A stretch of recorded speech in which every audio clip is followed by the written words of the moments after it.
In 2005, you put out the mixtape Reign of Destruction, right?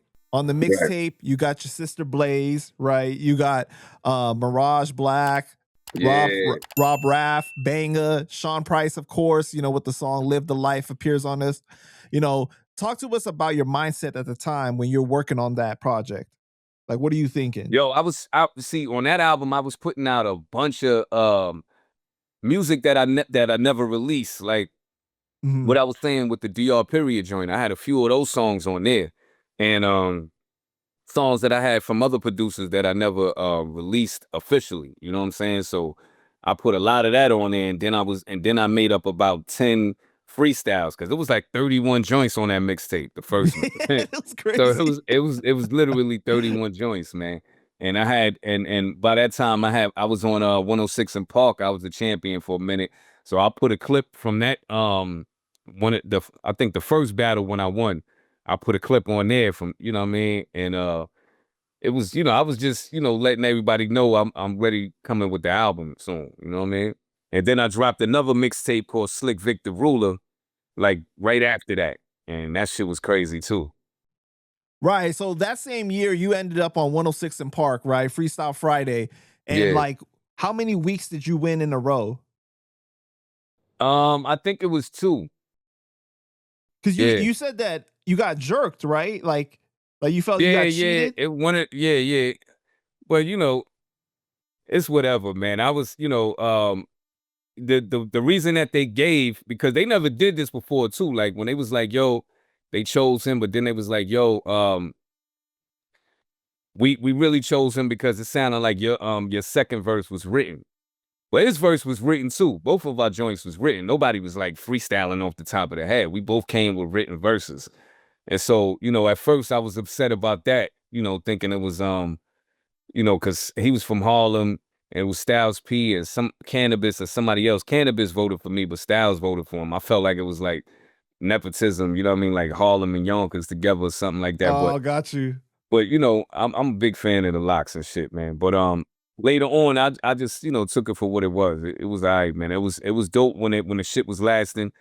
106 is a big fucking platform, so it was played Friday, Saturday morning, Monday. You know what I mean? Like, so everybody was knowing me from that shit. Even though I lost, I still won. You know what I mean? Yeah, for sure. And you're right, man. A lot of people that went on 106, they were not freestyling. So that's crazy Nah, that was held against you. I mean, unless you really a dope freestyle rapper, don't try it. Cause why would Right. you? You know what I mean? Cause people coming with punchlines to tear you up. So if you know what I mean, it don't make no sense for you to just go up there and just be freestyling, and if you wasn't a freestyle rapper that was known for battling and cracking on anybody, you know what I mean? Like talking about their sneakers to their hat to their clothes, and if you ain't nice with that, don't do it. Right. Word. If you ain't a supernatural or Craig G, you know what I'm saying? Like, I wouldn't advise that. I don't think that people were really freestyling since like Poster Boy and Jin pretty much during that time, Right. on Everybody Freestyle can't do Friday. that. Yeah, everybody can't do that. Yeah. That's crazy, man. But so for that experience, right? Like you got on 106 because one of your peoples knew somebody at BET, right?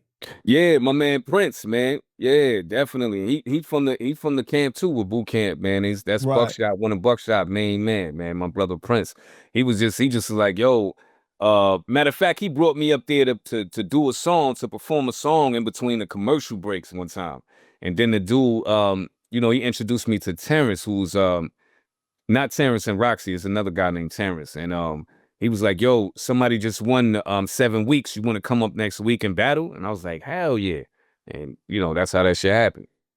Because by the time that you were on there, AJ and Free was still on it, right? Yeah. It wasn't Terrence and that Roxy was AJ yet. and Free. Because I was talking to Poison Pen last night about this, right? And I was like, it's kind of a shame, bro, because that they don't have the footage out there like that of you know what I mean? Like, I know you have like the little clip that you put up of you battling, but not like the full thing. Yeah, they had. I got a lot of people that recorded it though, so it's still up there.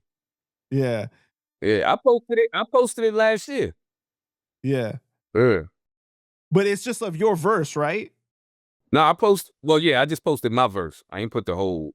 Yeah, Yeah, but I feel like you know, I couldn't really find a lot of information. Like I feel like about your time on BET, you know what I mean? Because like I yeah, feel like when people interview you, they don't really talk about that aspect of your career. Like they don't cover like, you know, those yeah, notes right there. yeah. I wish I had a clearer version of that, man. Like the whole show. You know what I'm saying? Like the whole show, that whole episode. That'll be dope. Do you feel like Freestyle Friday, because a lot of people were able to capitalize off of it, right? Some Mhm. people you thought what was going to capitalize ended up not capitalizing. Do you feel like that really helped propel your career? Nah, I didn't. But it got me a lot of notoriety. Like a lot of people knew me from that. Like, I'm still getting years later, people be like, yo, I remember my first time seeing you was on 106, like that. But it didn't help propel my career because I just kept doing what I was doing. And, that's what helped me do my thing. Cause I didn't never get anything from it. Like, nobody approached me and I ain't make no money off it or no moves was made, from the 106 shit. So Right. yeah.